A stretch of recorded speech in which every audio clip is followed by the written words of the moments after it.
Welcome to Whoa. SEC Football Live here on a Tuesday on that SEC podcast YouTube page, 440 Sports as well. That's Erin Dugan. My name is Braden Gall, and now, from now on, forever known on the show, Panic Button joining us, Mr. Michael Bratton on the program. Michael, how are you, sir? You panicked at all today, or have you less panicked from this weekend?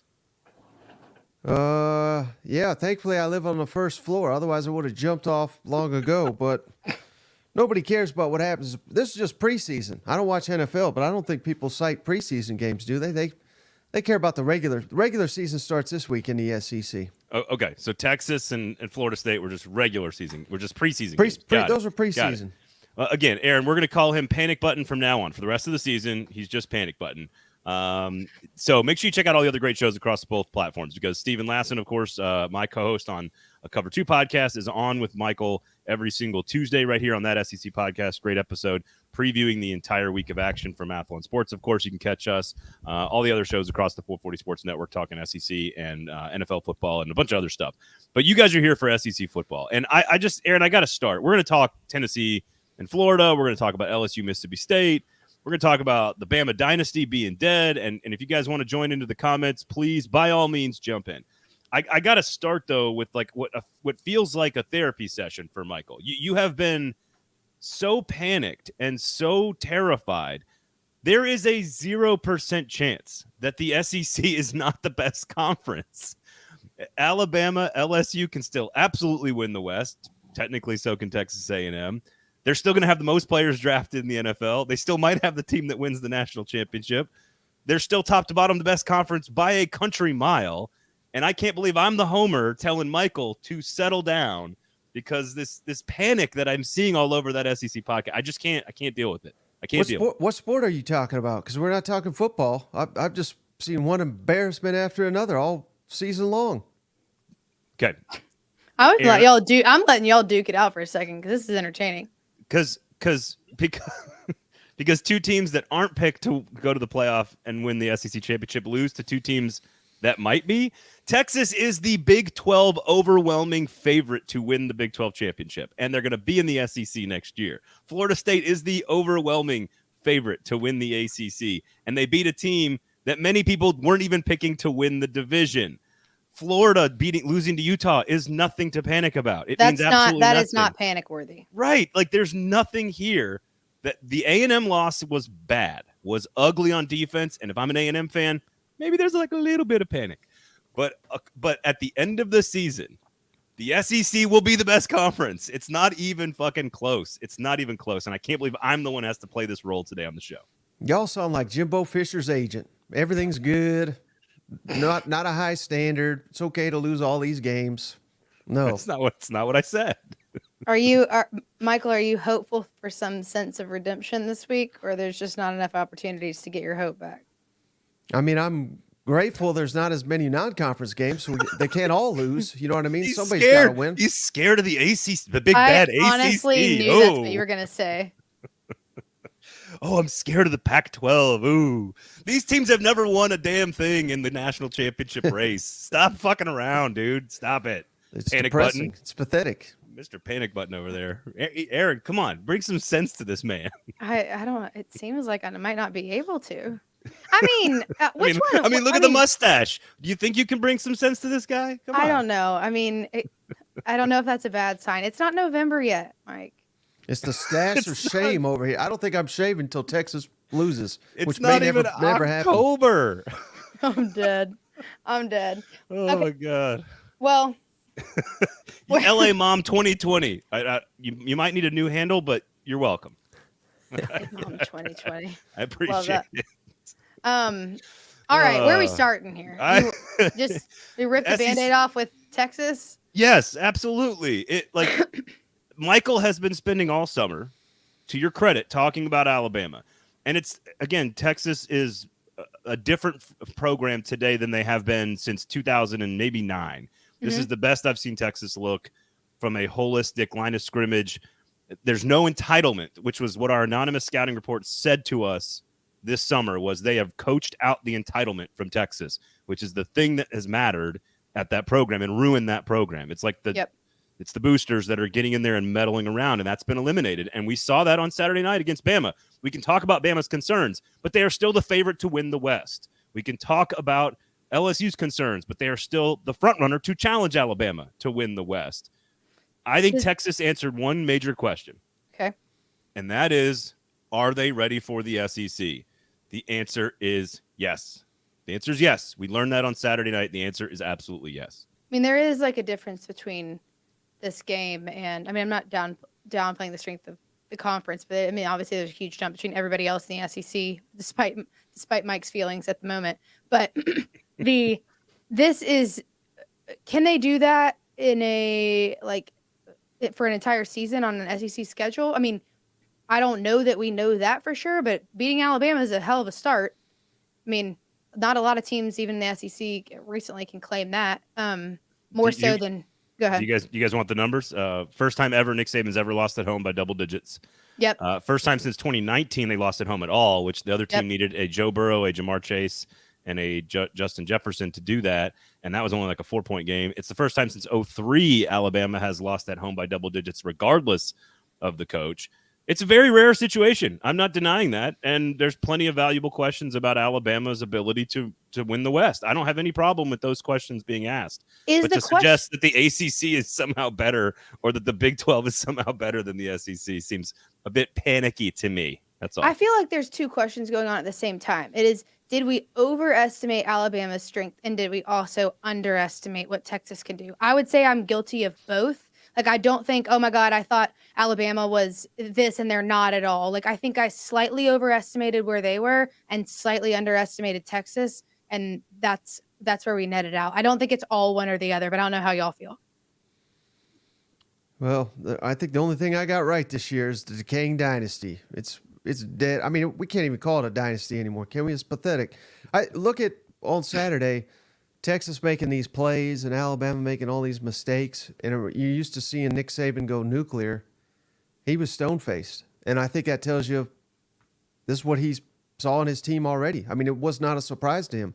It's why he tried to add every quarterback in the transfer portal. It's why he tried to get people that were not even in the portal to jump in the portal to come play for him.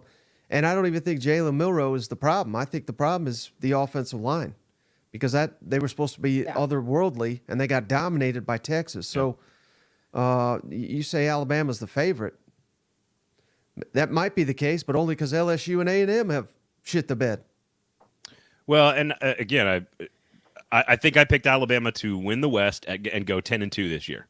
That's absolutely still there. None of these teams have lost a single game in the conference, so they are all still 0-0 when it comes to the SEC West race.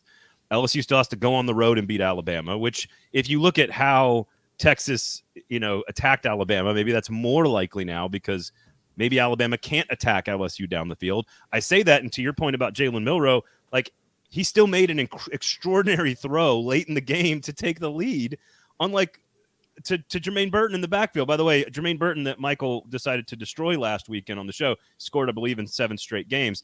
I think Alabama, this is what I want to ask you guys, and I think this is really truly the actual takeaway from this game. Okay. We used to be in college football when you had the greatest quarterback in the history of your program who won a Heisman Trophy, got your team to the national championship. You had another number 2 overall or number 3 overall pick. Like when you have to start a true freshman 5-star at safety and a star true freshman at left tackle, that used to be a normal thing that happened to powerhouse programs. And then you'd take like a slight step back for 1 year. You'd be pretty good, not elite, and then you'd bounce back and be pretty damn good the following year. That was a normal thing that happened in college football.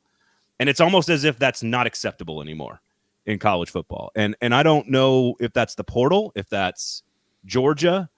I'd like to know what you guys think, because I saw Jalen Milroe miss a couple throws, but he also was pretty good in his second real start as the guy. And Texas is the overwhelming favorite to win the Big 12 and could be like a 12-0 playoff team this year. So I'm trying to make sense of the fact that the dynasty's over. By the way, there's still 10 more games to go this year for Alabama. Don't know if you guys know that.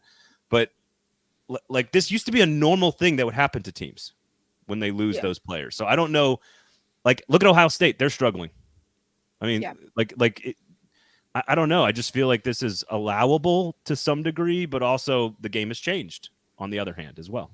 I mean, it's like it is that's the hardest part about being Alabama is, and Saban's talked about this a lot, is that if you're not perfect, you underachieved. So, I mean, I know what you're saying, Braden, especially with them. It's like, it's normally allowable for most teams. I would say it's slightly less allowable, quote unquote, for Alabama. And it feels like even more so now. It's not being any sort of rebuilding at all, even if it's just getting your footing for the first 2-3 games of the season, is everyone takes as a sign of the decaying dynasty that you're saying. I don't know. Well, last I checked, they had the number 1 overall pick, the number 3 overall pick, and they didn't even win their damn division. And then we turn around here and say, we're locked in. I don't know. It's just a joke. I mean, they should have lost 4 games last year, and they're on pace to do that again. I think this year with what they showed on Saturday. Now maybe Texas is elite, but I don't know. LSU, Kentucky, Tennessee, Ole Miss, Texas A&M, hell, maybe even Auburn. I think all these teams are going to give them a game, and they're going to lose 3 or 4 games. I mean, I'm glad that you just said SEC was Texas. Terrible. I'm glad you said Texas might be elite because I do think it's a really hard balance, especially with SEC show. It's like we go to everything being the win or the loss of the team, but I think we do need to give Texas credit. Yeah. Because they did stuff that we're not used to Texas doing. Like Texas loves to crumble, at least lately, like just give it up at the very, very end. And they held onto the ball for like over 7 minutes at the very end of the game. And I do think that, I mean, we saw Sarkisian, like when to Nick Saban's assistants, like oftentimes they're just that mental block gets in their way and they can't pull it off. Sark did that. And I mean, it seemed like the guys kind of followed suit because, they could have given it up, and the end of the game, they held it all together. I think that is the entitlement and the coaching that is happening at Texas that is worth giving credit to. Now, if they go and lose, to prove, not this came on a platter. It's like you got to prove yourself. Yeah, and if they go lose 3 games, then they're the same old internet meme of like Texas is back, blah blah blah blah blah. I'm like that could happen, and Alabama could lose 4 games, just like you said, Mike. And by the way, I will say the stash is solid. Like if I had a mustache like that, I would wear it too. So I'm not knocking the stash. I think you say, and a lot of people say this, well, Bama was a couple plays away from losing 4 games. They were also 2 plays away from being 12-0. And so the truth of the matter is they weren't 12-0. And the truth of the matter is they weren't 8-4. They were 10-2. They were right where they belonged. And they could be right there again this year. Wait, 10-2, right where they belong? Preseason favorite to win the SEC? Based to win the national championship. The best quarterback in the country, the best defensive player in the country, the greatest coach of all time. 10-2. That's where they're supposed to be. No. I mean, what were they? After the fact, looking at them, saying, what were they? You just said, oh, they should have lost 4 games last year. I can say they were 2 plays away from 12-0. So what were they really? Well, what were they? They were 10-2 last year. Is that up to the preseason expectations? No, to your point, it was not. And so if they do it again this year and they're 10-2 again, just like we said all summer long, then we get to ask questions. Then we get to say, what's going on here? Is Saban working the portal correctly? What's wrong with this? What's wrong with that? The Patriots had the greatest dynasty in the history of the NFL. They didn't win a Super Bowl for 10 years. So I just think, like, to suggest that Saban should be perfect for 17 seasons, I don't know what that means yet. I don't know what 1 loss to 1 really good team means. This is why A&M fans should be concerned, because losing to Florida State in Orlando, I think it's Florida State team that's going to win the national championship probably and play in the national championship. I don't think there's a ton of shame in that. I don't think there's a ton of shame in losing to this Texas team. I don't like how it happened. It's but not I don't think losing. There's a lot of it's shame. Getting your ass kicked at home in a game they dominated from start to finish. They dominated on the line of scrimmage. They've got 3 quarterbacks better than 1 on your roster. I don't know about that. This is a problem. This is a major problem. They were a touchdown favorite. They got their asses kicked. This is not going to be the best team they face this year. They are not. Alabama was not the better team, and I think that's a thing that you normally cannot say about Alabama. All of which leads us to the whole rest of the season. You got to see how it plays. LSU last year fired Brian Kelly. Oh, they got destroyed by Tennessee early. Guess what? They went on to win the division. They got better. So I don't think the panic button is needed yet for Alabama because they've played 0 SEC games, and every single game is in front of them. And when they beat the fucking piss out of Ole Miss in 2 weeks, we can have a different conversation. So, and if they lose and Ole Miss wins, then we'll have a real conversation about the end of Alabama. But this is why A&M is the real story to me in this week, because that was the unacceptable performance to me, was going to Miami and giving up a 50 burger to an offense and an offensive coordinator and a quarterback that looked like they were broken most of last year. That is a major concern for me. Yeah, that game was, especially at the beginning, like Texas was not able to protect the ball at all, and they were capitalizing on, mistakes being made, but they were making plenty of their own. So it's like, again, like you said, Braden, giving up 50, like almost 50 points. What was it? 48 points. Yeah. I mean, so like it's encouraging that you can capitalize on other teams' mistakes, and I think you have to do that. Like those difference makers, we talk about it all the time. Like what a difference turnovers make. Like looking at teams' turnover margin and how that affected their win-loss is there's almost always a very direct correlation. But that's funny.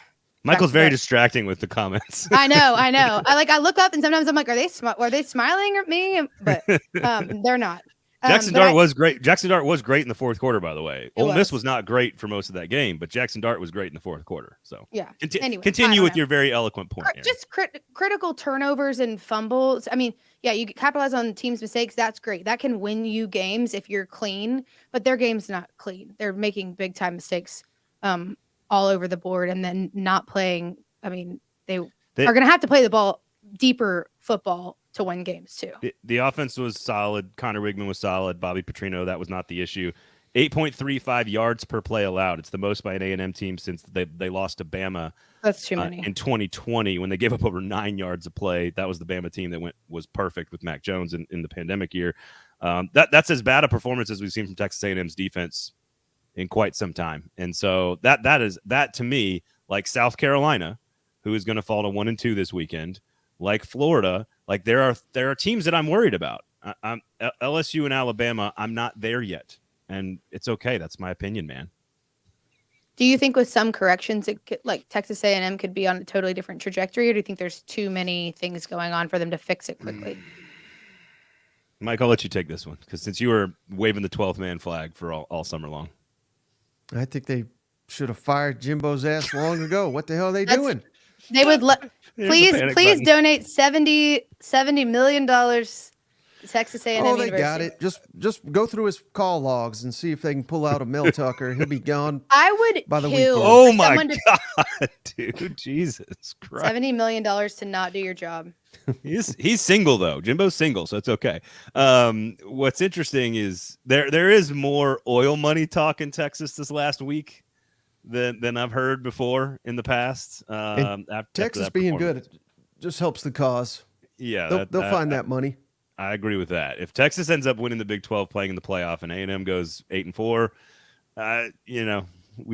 we'll see. Especially if Bama being down and they still go into College Station and win in a couple of weeks, that'll be a much different conversation. We'll get to Tennessee and Florida, which is by far the biggest game. I know Mizzou fans already making comments and giving me a hard time. We got Florida and Tennessee centers looks like they're both going to play this weekend supposedly. So I don't. The Jimbo Fisher thing, it would still be the largest buyout in college football history, I think, by like 2 or 3 times. To not do your job. Yeah, 60 million is a lot. I mean, I think the largest buyout ever in the history of college football is like 24 million. Yeah, it's in the 20s. So be over double. We shall see. Okay, all right. Texas, pretty good. Bama, questions. I think those are the 2 big questions we had this summer, and I think we got answers on Saturday. And we're going to find out more about all of them. So, all right, I want to go Tennessee before we get to LSU. I want to go. You guys didn't have anything else to add about A&M? I mean, they're gonna play UL Monroe and Terry Bowden this weekend and dominate. But 36. I just think it's sad that the offense was the issue, and now they've got that corrected, and they still suck. Because Connor Wigman, people give me grief over all the hype. He's awesome. Yeah, he's great. And if he could continue to play that way, they'll be competitive. But their secondary was a joke. They couldn't run the ball. Let's get Mike Elko back in College Station. Can we get that going? That dude is legit, man. That dude's absolutely legit. And I think I think we mentioned it yesterday or last week on the show. I said we talk about Kellen Mond and the offensive line in 2020, but there's a guy who's calling plays on defense in 2020 that got A&M to number 5 in the nation. We shall see. I have more concerns about A&M than almost the other teams in the West. That's for sure. Ole Miss, of course, against Tulane. Tulane didn't have its starting quarterback. Offensive line still a question, but Jaxson Dart makes plays in the fourth quarter on fourth down when he needs to. I don't know if you guys have anything else to add about the Ole Miss game, because that was another big one we talked about on the road last week. We'll get to them. They're going to host Georgia Tech. Georgia Tech's probably better than people think, but I was surprised by that number, 20-point spread for Ole Miss. That's sort of a prove-it moment for me. Like, you got Bama coming up in 2 weeks on the road. Go handle your business against Georgia Tech at home. Yeah.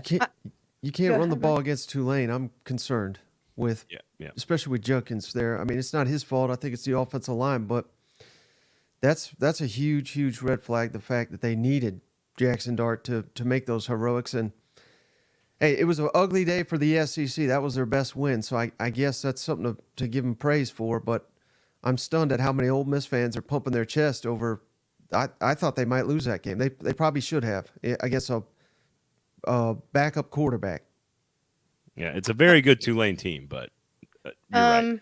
I just love to give kickers love when they deserve it, because they get all the glory and the hate. 56-yard field goal, but Caden Davis is not bad. And sometimes I feel like as the more the season goes on, more oftentimes, and we get deep into SEC play, the more oftentimes things come down to a field goal. So I would love to see. We'll see how that plays out, but that's a good sign, because you can we know you live and die on the kicker sometimes. So got to give them a shout out when they deserve it. Hey, can you pull up RC Cyril's here comment from like 1220, Michael? I want to see if he's talking about me. I'd like everyone to read that. Braden just looks at Vegas odds. He's a Vols fan and he has a 0 football IQ. Probably wasn't good enough to play in Park League. There you go. I don't know who this Brandon guy is he's talking about. Oh, Brandon. Who is this Brandon guy he's talking about? 0 foot. The 0 football IQ, that one hurts, like that one hurts my feelings. You can't give it. You're giving attention to negative attention. Don't do that. Sure. Why not? Who cares? Liquid Flames. I seriously have no idea if Florida or Tennessee is going to win. We're going to get into that here momentarily. So anything else from last week? Vanderbilt goes on the road and loses. That's a critical. They've got to beat UNLV. Everybody, there's a lot of teams that kind of played with their food a little bit last week. Kentucky, Arkansas, South Carolina was trailing there. Tennessee didn't look exactly elite. So, Mike, I know what you're saying. It wasn't a banner week, but the teams that the only one that truly is concerning to me is the Texas A&M one. The other ones are like, all right, I'm underlining it a little bit, but like if you go and handle your business when conference play starts, these games won't matter. I mean, awful. I mean, I'm not like proud of nice what analysis. Happened. Like maybe we should take a second to say like I'm not overly concerned that this is going to be the trajectory for the whole year, but I don't want to watch what happened this past weekend again. I'm not proud of it. No, and so this is exactly a perfect point here about Tennessee. Like they clearly were looking ahead to Florida.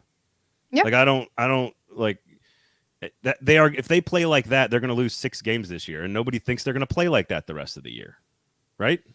Like if they play like that against Florida, Florida beats them pretty easily this weekend. I don't think that's how they're going to play. Joe Milton. I mean, it looked like the Joe Milton you're always talking about. Yeah, I think Joe Milton is a productive but inefficient and flawed quarterback. But I think he's good enough to go beat Florida. They were. You don't think they were clearly looking ahead? Oh, I think they had to be. I don't know. I mean, we'll find out on Saturday. Well, they look bad. What can we do, Michael, to pull you out of this funk? This is the season. Sad. This is the season, baby. This is what we live for. There's only 14 of these. Michael, all of your feelings are valid. My therapist tells me that all the time. I'm ready for 2024 when the SEC is going to be good again. When Texas comes in to save us. Wait. Someone has a different opinion than me, so I have 0 IQ.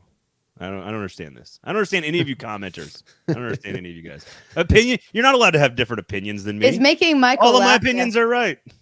It's making Michael laugh. The only thing that's getting him out of his funk is people being horrible to Braden. Yeah, keep it going, please. That's the tradition. That's welcome to the show, Michael. Yeah.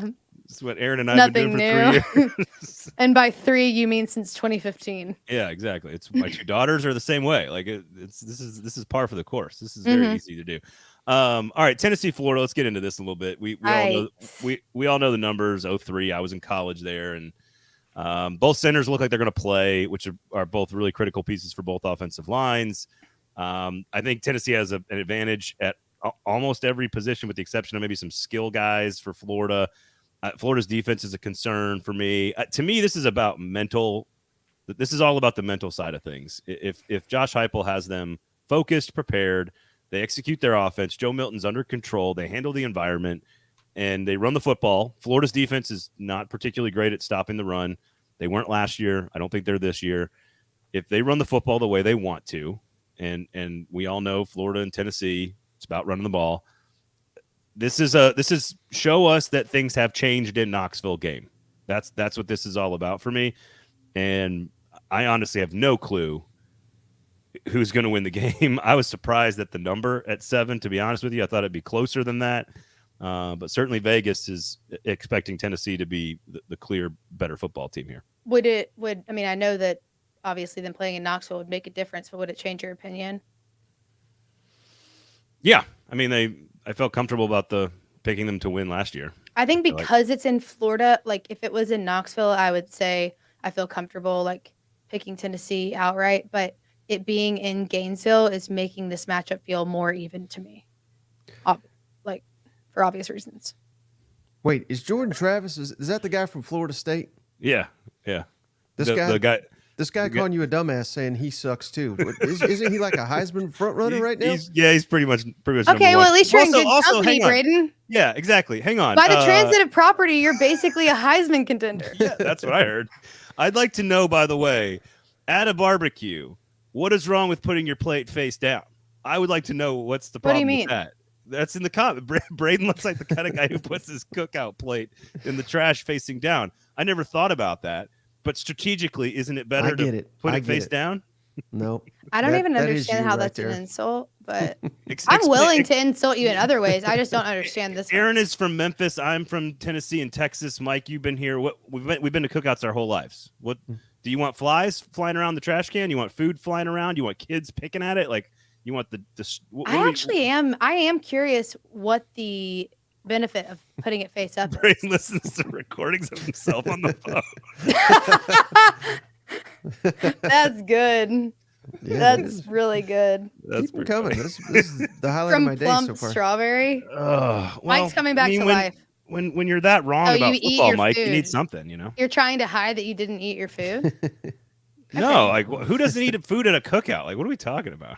I don't know. Always face down. Thank you, Jimbo Pat. Always face down. Uh-oh. Jimbo Pat. Always Jimbo, it's wrong. Always face. That's good. Did you ask me a question? I can't even remember. Tennessee, Florida. I mean, That's the question. So foolish of old Milton to say he doesn't lose in Florida. I mean, that's going to get played 1,000 times. Billy Napier's back against the wall. The Florida season on the line. In Gainesville, they're going to be hyped up for this game. It's going to be hot as hell. Night game. If Tennessee can hit some passes, though, they'll win. I hate to be so simplistic, but Tennessee's defense is right where I told you guys. They're good. It's the best defense Heupel's had. I think they'll be able to handle Mertz, but if they can hit some shots, they'll blow their doors off. But I don't have confidence in them to do it. I mean, I don't. This is a hard game to predict anytime, any year, except not really. But this one's tough, dude. This is a really tough one. I mean, really I would say that Tennessee. I mean, I thought Tennessee looked great on special teams. I think that's a good thing to add to like resume going in against Florida. I mean, just cleaning up any part of the game that had any sort of deficiencies. I mean, you would be lying if anyone said they know for a fact, no question, they know it's going to happen. They're lying, and I feel like that too. This is the exact right take right here. This is the exact right take. Tennessee will win, but it will be a dogfight. Yep. And don't gamble on it. I think that's the exact. Do not gamble on this game. I think that's the exact right. I don't give a shit what Joe Milton says. If you are not going to lose to the Florida Gators because you had something to say to the press. People don't even own bulletin boards anymore. Everybody looks at cell phones. Every kid has a cell phone. They look at every single thing on every single social platform. They know that Vegas is a 7-point favorite. They know what people are saying in them on the platforms. Like, they know everything. Nobody gives a shit what some quarterback has to say, and that's not why they're going to lose. If they lose, it's because they didn't play well. They weren't mentally prepared. They didn't run the football. Joe Milton wasn't accurate. Will they beat themselves, or will Florida beat them? Like, do you think? Like, I mean, they've had dropped balls, penalties in the red zone, or you think Florida will beat them? No, I think they would beat themselves. I think you're right. Okay. I don't think Florida's going to line up and play their game the way Texas lined up and beat Alabama. And it's a hard place to play. So I agree. I think if Tennessee loses, they will beat themselves, but I think it's going to be close. Interesting question about vertical placement of plates in the trash can, by the way. That's an interesting one. Like, what if you go vertical? The topics people are passionate about are fascinating to me. Yeah, it's interesting. I hadn't thought about the vertical angle. That's what Mississippi State's offense was supposed to do, but it's not. It's still just throwing short passes and running the football. So nice transition. There you go. We'll get to Mississippi State. Anybody final thoughts on Tennessee? Like, to me, this is like all these teams. We're just collecting data. We're going to learn about these teams. If Tennessee wants to be taken seriously, it has to go win this game on the road. And Joe Milton wants to be taken seriously as an NFL prospect and an all-conference player. He's got to make some big plays, and they need to run the ball. This is not that complicated. So. Well, I don't know. I mean, they've been so good running the football, but I think Florida's just going to put everything they have to stopping it. They're going to make Joe Milton beat them.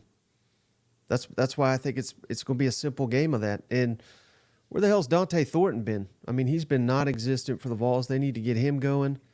A lot of talk about him in the preseason. Right. Maybe he's an X factor to watch in this game. Tennessee's special teams, aside from the punt returner, has been somewhat of an issue. That's something to watch in this game. But no, I don't care what happened in the last 20 years. I think Heupel has shown enough to where the demons of Tennessee does not affect his program. Yeah, so they should beat the hell out of Florida. I'm not saying they will, but they should. And again, it's going to come down to whether they can effectively pass the ball, which Florida's not a good pass defense team. And they're not particularly great at stopping the run either. So everything should work for Tennessee. It should be Tennessee. Go down there and exercise the demons. I think that's exactly what the expectations are. LSU and Mississippi State, to me, this is a 9-point spread in Starkville. LSU's won 3 out of 4 in Starkville. LSU's won 6 out of the last 9 total, but 4 of those have been one-score games. Weird things have happened in this game. Remember, this was the KJ Costello 2020 season opener. Mm-hmm. Yep. Bo Pelini in Baton Rouge. Like, very strange stuff that's happened in this series. Like Mississippi State, I think playing against Arizona, I stayed up for that one. I saw the double overtime. I tried to stay up for the Auburn-Cal game, but that football game put me to sleep watching the offenses in both of those games. But the overtime game in Starkville was great. And I think if you want to prepare for Jaden Daniels as a quarterback, playing against Jaden DeLara is about right. They got a guy who can run around and make plays last week, so I think they're prepared for the system. The question for me is, are they good enough down the field to attack LSU's one weakness, which is its secondary? That's my question. Yeah, I just can't get over the fact that Arizona turned the ball over 5 times, and it took Mississippi State to go in overtime to win that game. Yeah, I agree. Anytime you have that many turnovers, it should be a blowout. 100%. So that's very troubling to me. But, I mean, I'm pulling up. I got the advanced analytics here, and Braden's right. I mean, LSU's defense has been awful this year, particularly against the pass. Against the run, they're not that much better. But I don't know. Can Mississippi State just – Mississippi State right now is 119th in the country in pass attempts.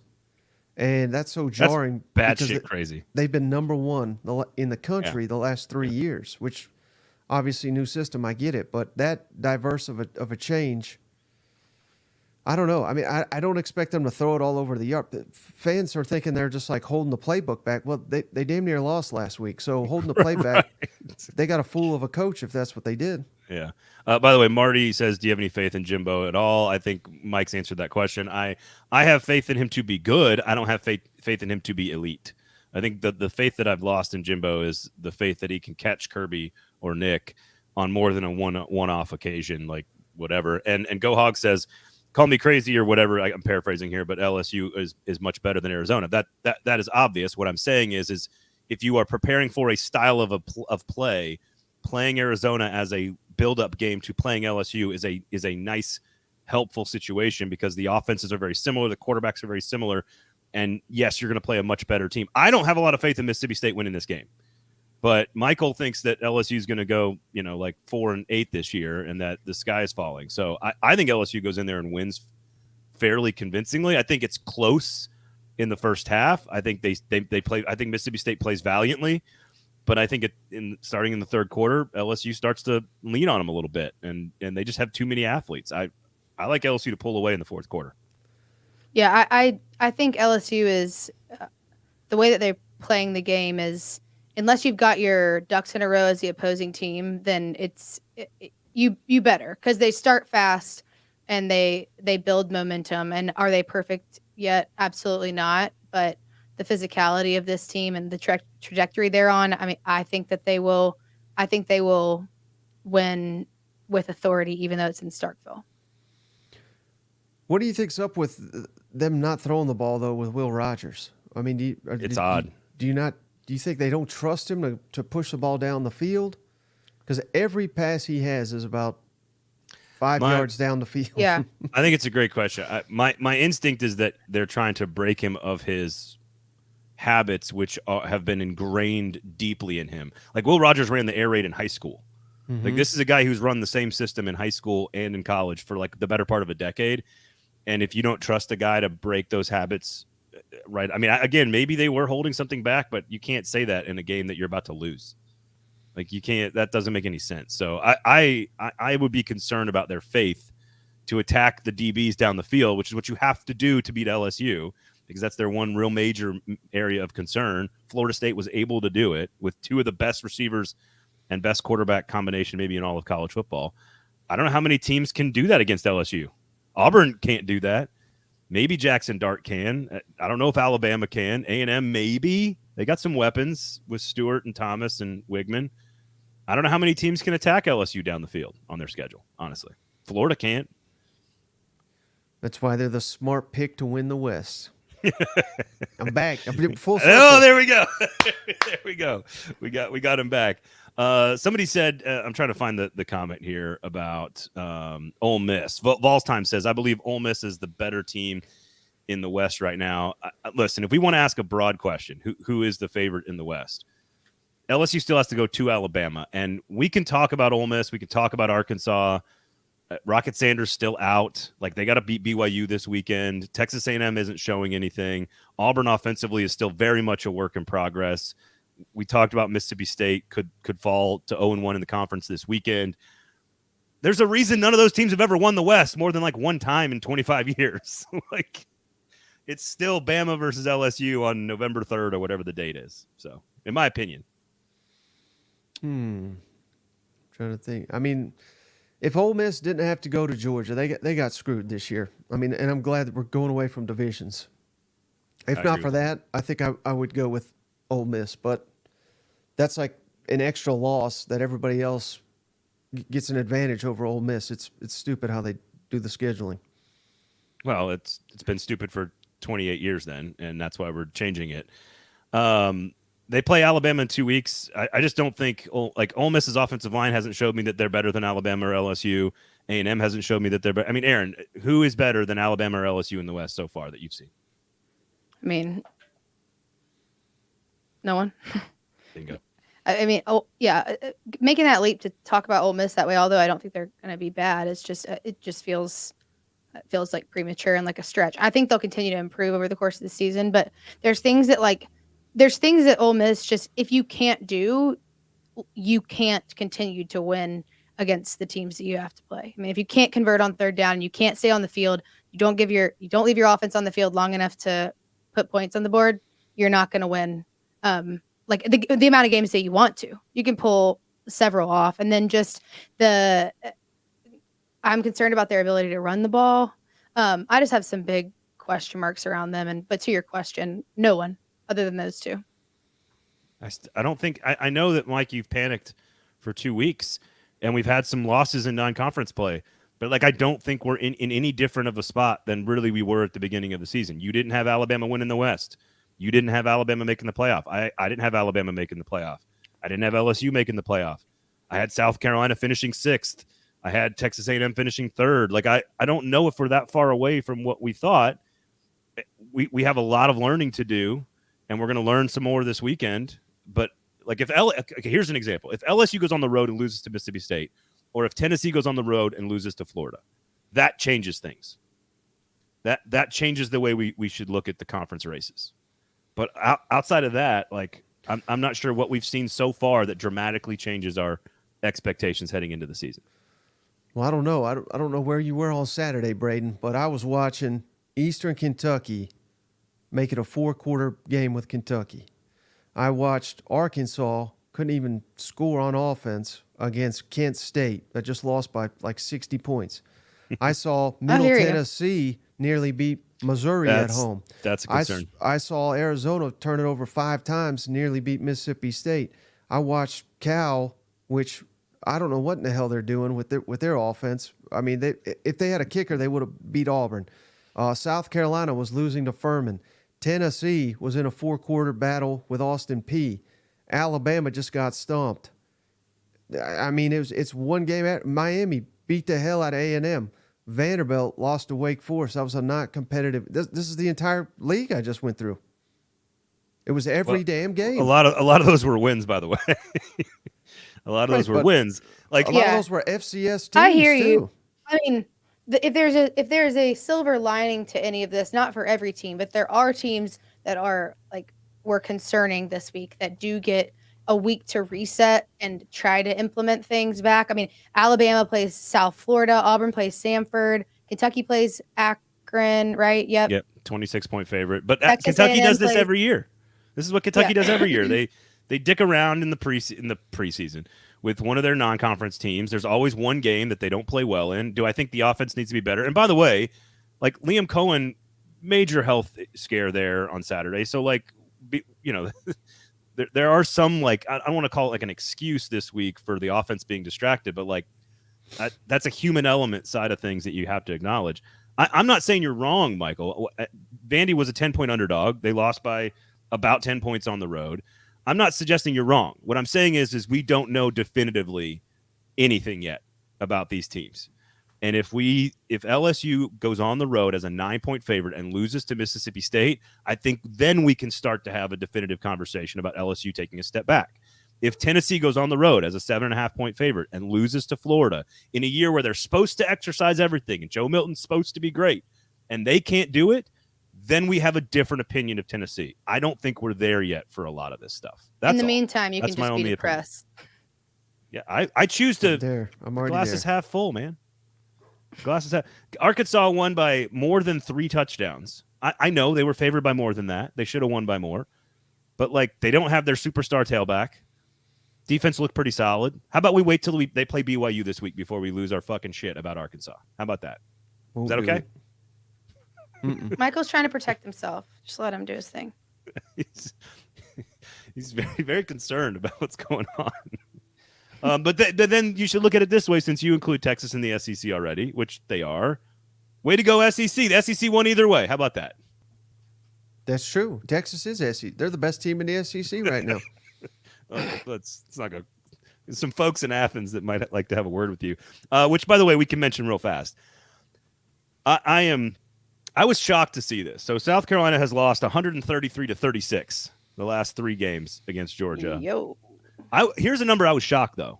The 2 times that Georgia has played Shane Beamer, they'll play this weekend. Of course, that's the 3:30 CBS game of the week. That is a 4-touchdown point spread. The fact that they only gave up 2 total sacks in 2 games against Georgia, neither game was close, so maybe Georgia didn't need to do this. I am genuinely concerned for Spencer Rattler's health. Like, I am honestly concerned that he walks out of the stadium on Saturday. But they only give up 2 total sacks the last 2 games against Georgia. I was a little surprised by that number. That's really surprising and impressive. Well, thank God they got Dow Loggins, who's one of the best offensive minds in all of sports there. So No, they'll scheme all around this. Spencer Rattler's red hot right now, so I think he can keep him competitive in this game. I think he could even outduel Carson Beck. So hot they couldn't score any points against North Carolina. Yeah, it wasn't on him. That was on the offensive line, of course. So Beamer says, "Get your shots in now." They're gonna be golden. So dude, their schedule is so ridiculous. It's brutal. Now I will say it's getting a little like A&M and Florida don't look like they're as difficult of games necessarily. Maybe for South Carolina. There you go. I mean, look at the road games at Georgia, at Tennessee, at Missouri, at A&M. Yeah, brutal. Man, Nixon. Yeah, it's tough. They do granted, obviously there's a huge difference between playing Furman and playing Georgia, but they do respond well and can get things going quickly. And Spencer Rattler is a large part of that. And just, has great aware. You could tell he's very aware. He's a very aware player. He knows everything going on. He has good awareness of like the clock, which we don't always see. Like sometimes moving into these high pressure situations, and especially in teams against Georgia that are, the kind of competition that they are, it's easy to get distracted. I mean, much easier to get distracted against Georgia than Furman, but he has like good overall awareness. I mean, you're right. He's red hot right now. I want to see how he performs against the best team in the country before. Yeah, I mean, me too. I mean, that's red hot. Oh, he played well against Furman. Don't hate on Mike. He was being encouraging about the SEC. He said something nice. This is me. This is my anti-South Carolina thing, Jordan. Oh my God, I forgot. How could I ever forget? However, did you guys see? Did you see the press conference with Shane Beamer hating on the media? Because I laughed my ass off. He's got some Coach Prime to him, and it works when he's your guy. And I love like picking on Stoops when Stoops talks shit, and then he goes and beats Kentucky, and then he talks shit. Like that's what college football is all about. Like I'm here for it. It was entertaining for sure. Calling people out y'all's job must be pretty easy because y'all don't seem to be doing any research. So do you guys just start writing or like he called people out by name? I did. They only give up 2 sacks. That's research, right? No, I'm not talking about you. This is what he was saying to the people in his press conference. I know that is research. That's a pretty decent press corps down there. Although they've lost a couple of really good beat writers lately, that have left the beat down there. Just a tough week. This is not South Carolina's fault, but they're not going to win, and they're going to be 1-2, and the offense is going to have played 2 good opponents and not looked good in either one of them, and that's a concern. I'm not ready to talk or even have a conversation about Georgia yet. What's going on there? Oh, boom! These are the advanced analytics there. There's a lot of numbers, but the only thing I wanted to highlight right here, South Carolina. Look at that defense over here. How god awful that is compared to Georgia's offense, which the numbers say they're elite. I'm like trying to get really close to the screen to read it. I can't read it. I can't read it. Basically, it says South Carolina's Everyone got listening on a podcast can't 118th defense in the country. Georgia's got the 10th best offense according to analytics. So the analytics nerds are saying that Georgia's better than South Carolina, is what you're saying? By about 60 points. Okay. All right. And our eyeballs will tell us that Georgia is better than South Carolina. What's the spread on that game? Vegas is telling us that it's a 28-point spread and that they're much better than South Carolina. Anyway, let's talk about Kansas State and Missouri then. Georgia, if Georgia struggles in this game, we'll have a conversation about Georgia. I'm not. Yeah, we don't need to talk about them yet. There's nothing to talk about. Like, there's nothing to talk about with Georgia yet. And I know that's a bummer, but like, it is what it is. We knew that going in with the schedule. So, at Auburn, we'll find out. So there you go. Okay, I think Missouri is in a much like this Kansas State team is really, really good. This is a far more serious situation for Missouri than I think even I expected going into the game. There's calls for the backup quarterback. They struggled mightily against Middle Tennessee. The defense is still very, very good. The consistency on offense is not quite there. By the way, did you guys see in the booth when Kirby Moore made the trick play call and they score on like the one big play of the entire game? Did you see how many pats on the back he got in the booth? Yeah. Did you see that, Mike? No. What it said to me, and sometimes you can overthink this stuff, like when Cade Klubnik came off the field for Clemson and like didn't high five Dabo Swinney, and like Dabo like looked back at him all pissed off. Sometimes you can overthink that stuff, but he made one really great call for Missouri, and everybody in that booth was like, it was like they were reaching down and patting him on the back and trying to like boost his confidence. Like it didn't look like a happy offensive. It didn't look like a happy offensive booth. You know what I mean? Like, Like it was too. It shouldn't have been that exciting. You mean? yeah. Like one trick play against Middle Tennessee is not a thing you should be celebrating that much. Does that make sense? It does.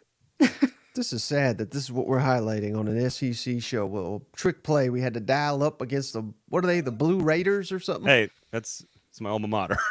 Well, one year that the makes alma sense mater. now. Well, I was an invited walk-on because I couldn't play in the Park League. How many? What was the number of sacks in this game? Coming up? I thought I had it. No, I'm talking about Missouri. Last week. I don't have the number written down because I think it was too many. I don't have an IQ. I don't have a football IQ. Oh, it's just memory, Braden. You know, IQ is not based on memory. See? You don't even have an stupid. IQ to know anything about IQ. Not a I big think there was 4 not a big sacks. IQ guy. It should not have been. I hope I don't have this wrong. They each had 4 sacks. MTSU and That's Missouri. too many. And Kansas State has pressured the quarterback very well. I think they've had 8 or 9 sacks in 2 games. Yeah, and that's Kansas State, not MTSU. So yes, exactly. Kansas that's State. too many. Yes, very good against Troy last week. Very impressive in the red zone. I think they were 5 for 5 on touchdowns in the red zone. Will Howard, very good quarterback. This is an extremely well coached Kansas State football team. Is there enough talent on the Missouri offensive line that they just need to figure it out, or they have big holes? I mean, they have one elite player, Mike. I don't know about the rest. They got a transfer from Houston, supposed to be pretty good. He's pretty good at holding. We'll give him that. New offensive line coach that came in after spring. Yeah, I mean it's a train wreck. They got some kinks to figure out, and probably lacking in talent at least a little bit. But I need to do my research on that. Who even is Kansas State? Says Liquid Flames. That would be the defending Big 12 champion. That's who they are. To plump strawberry, Braden double dips his chips at parties. I'm trying to Braden teach my actually doesn't 7-year-old. share food well, so he doesn't really have the opportunity to. I'm just kidding. What are you talking about? I'm trying to teach my 7-year-old how not to double dip. It's actually a very difficult thing to teach a kid to do. I don't hard double to dip at teach. parties, but like if I'm at a table with like a couple friends, I'll double dip. Oh, you're with people you know? Double dip Yeah. all day. Okay. Party with people? No, not so much. Mm-mm. No. You got it's all about the environment that you're in. Do you agree, Mike?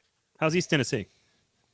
There's no one here to party with, man. I live in a one stoplight town. It's me and my dog over here. It's like a Jason Isbell song. Yeah, totally. And Me and my dog in my a one conference is stoplight coming down town. on top of me. I mean, this life is at a low point for me right now. The ACC is better at football. Okay, all right, I'm done. Okay. Missouri's only. Here's the thing about the point spread that I think is interesting for Missouri and Kansas State. I was shocked how low the number was. What is it?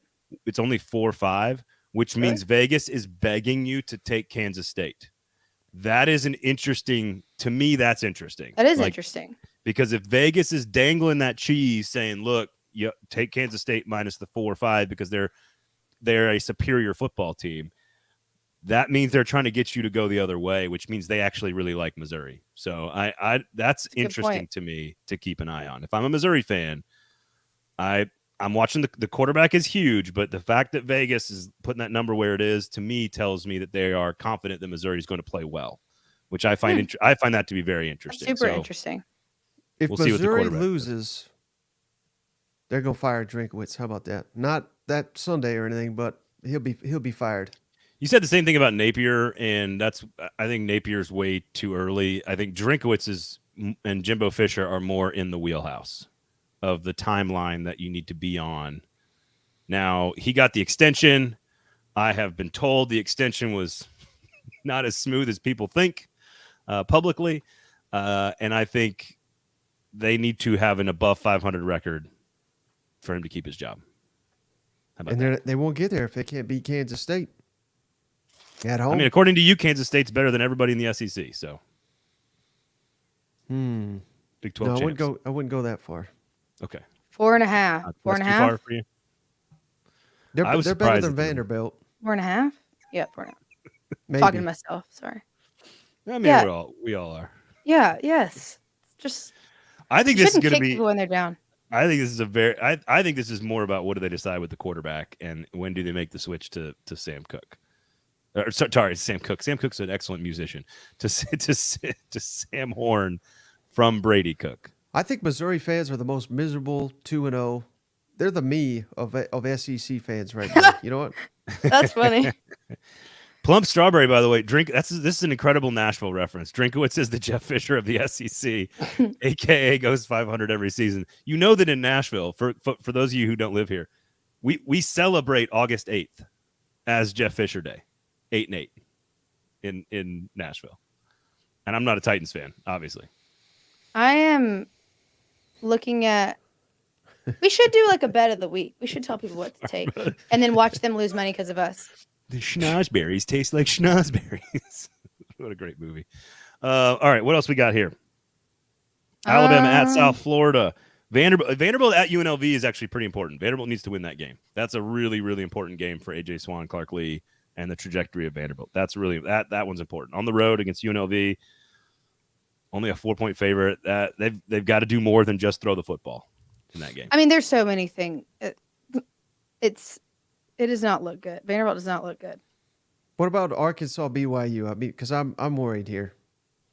Hyping up my Hogs. And BYU, they're always that team that everybody disrespects. This is an expected win for every SEC team. And it seems to me like they're about 500 playing SEC teams. I'm afraid that that things that are wrong with Arkansas, as much as I would love to see them thrive, I don't think everything that's going on is a quick fix. I mean, they played better in week 1 than they did even last week, I think. Don't y'all? Defensively, yes. No Rocket Sanders hurts this team for sure. Yeah, I mean, for sure. Like the BYU thing is interesting because they're basically like a bunch of 26-year-old grown men with families, and that's what makes them a tough beat. It makes them physical. They generally play a tough Power 5 schedule, even though they're now in the quote-unquote Power 5. But KJ Jefferson basically single-handedly won this game last year for them. I could see the exact same thing happening this year with him being clearly the best player on the field. This is not one of Kalani Sitake's best BYU teams. So I think you see that reflected. This is about like KJ Jefferson needs to take over and show that he's the best quarterback in the conference, which I think he is right now. And they're still I feel like Arkansas is still trying things out. Like it's in seeing what works and what doesn't. And I think, when you do that, like, yes, it pays off because you kind of figure out like, what's working for you, but you're trying stuff out. Some stuff's going to work and some stuff's not, and not all of it's working. I'm a little bit worried about like, we're supposed to see, Arkansas, we expect their O-line or hope their O-line to be elite. And I mean, I'm a little bit worried about the efficiency there too. I'm just afraid that these aren't all quick fixes. I was hoping, after that first game, they kind of get their bearings and be on the right path. I'm just afraid this is going to be more like a mid-season rise if they can figure it out. I don't think everything's going to get cleared up this weekend as much as I would like it to. There's a lot of 50-50 games in the SEC coming for all these teams. These teams. I would also say I think Sam Pittman, he doesn't have much to gain, but he's got everything to lose this weekend. Yeah. Most people are on board with him, but they'll be off board if he. How does that affect? How does that change the how he calls the game at all, or how he prepares for the game, or what does that do in your mind? Well, I mean, I don't think it changes anything for him, but it's just, I don't know.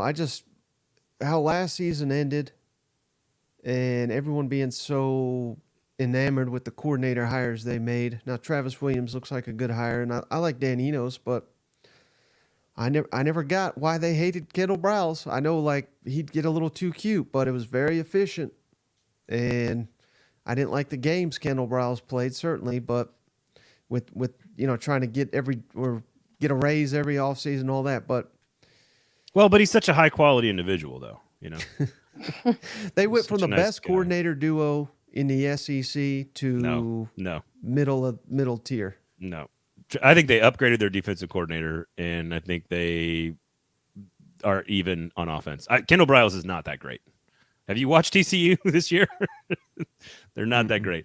I think Travis Williams actually has been one of the better hires in the SEC at either offensive or defensive coordinator. I think they've done they haven't been tested, so we'll find out this weekend. But so far, I think he's done a pretty decent job. I think Kendall Browse is vastly overrated on the field and off. I think he is vastly overrated. He is not offensively, he is not his father. Unfortunately, he might be off the field.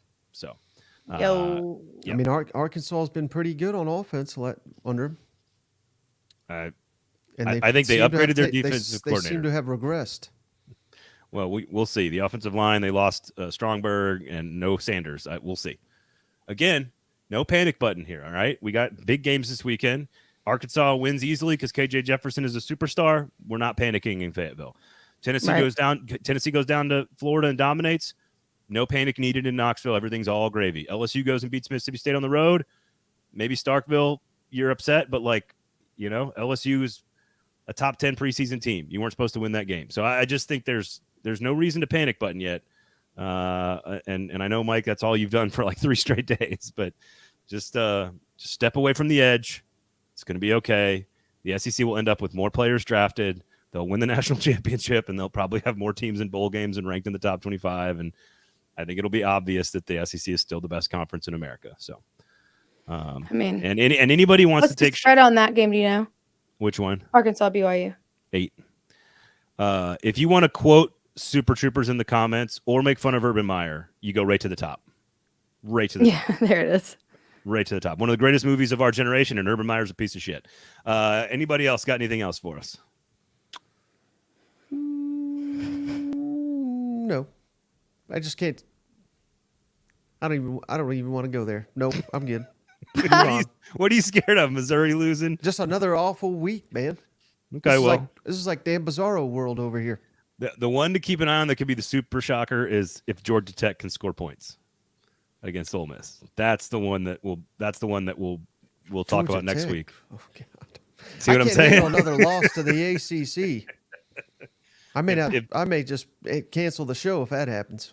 No, we can't do that. We need to see. No, we need to my see you show, more depressed. I'll show up for this. I'll cancel my other one. Gee, thanks. And please don't do that. Make sure you check out all the other shows across 440 Sports and that SEC podcast. You got Steven Lasson on Tuesdays. You're live with Cousin Shane on Sundays. Of course, you got the show every single day. You can catch all the other shows across my network at 440 Sports as well on the YouTube page. So please share the show. Tell somebody about it. We love the comments are great. Making fun of me, totally fine with that. Erin and Michael are super excited about that part of the show, so we do appreciate it.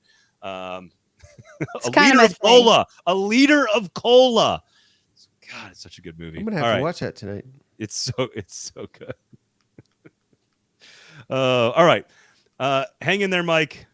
For Erin Dugan, I'm Braden Gall. Thank you guys for listening. Let's see how long it takes him to push the button. Thanks for listening. Well, do it now because these comments are getting wild.